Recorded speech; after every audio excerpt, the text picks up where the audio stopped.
லேவியராகமம் 24ஆம் அதிகாரம். பின்னும் கர்த்தர் மோசேயை நோக்கி, குத்து விளக்கு எப்பொழுதும் எரிந்து கொண்டிருக்கும்படி அதற்காக இடித்து பிழிந்த தெளிவான ஒலிவ எண்ணெயை இஸ்ரவேல் புத்திரர் உன்னிடத்தில் கொண்டு வரும்படி அவர்களுக்கு கட்டளையிடு. ஆசரிப்பு கூடாரத்தில் சாட்சி சந்நிதியின் திரைக்கு வெளிப்புறமாக ஆரோன் அதை எப்பொழுதும் சாயங்காலம் தொடங்கி விடியற்காலம் மட்டும் கர்த்தருடைய சந்நிதியில் எரியும்படி ஏற்றக்கடவன். இது உங்கள் தலைமுறை தோறும் செல்ல வேண்டிய நித்திய கட்டளை. அவன் எப்பொழுதும் கர்த்தருடைய சந்நிதியில் பரிசுத்தமான குத்து விளக்கின் மேல் இருக்கிற விளக்குகளை எரிய வைக்க கடவன். அன்றியும் நீ மெல்லிய மாவை எடுத்து அதை 12 அப்பங்களாக சுடுவாயாக. ஒவ்வொரு அப்பம் மரக்காலிலே 10 பங்கு மாவினால் செய்யப்பட வேண்டும்.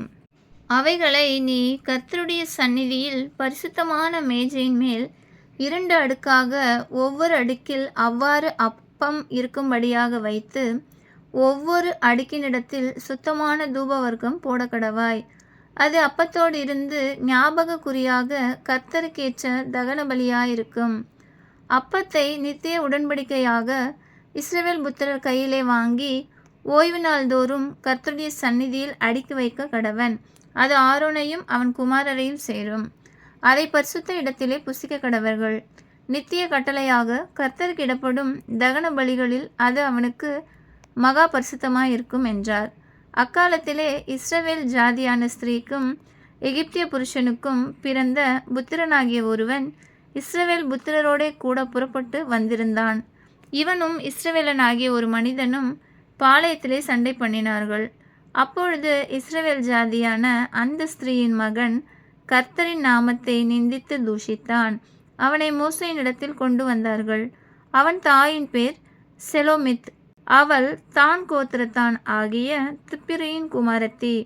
கர்த்தரின் வாக்கினாலே தங்களுக்கு உத்தரவு வருமட்டும் அவனை காவல்படுத்தினார்கள்.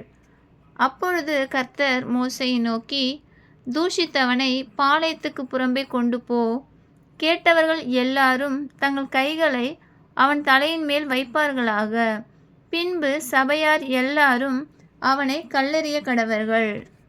மேலும் நீ இஸ்ரவேல் புத்திரரை நோக்கி, எவனாகிலும் தன் தேவனை தூஷித்தால் அவன் தன் பாவத்தை சுமப்பான். கர்த்தருடைய நாமத்தை நிந்திக்கிறவன் கொலை செய்யப்பட வேண்டும்.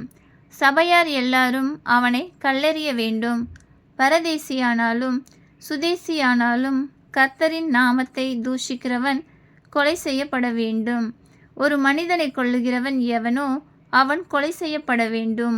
மிருகத்தை கொன்றவன் மிருகத்துக்கு மிருகம் கொடுக்க கடவன்.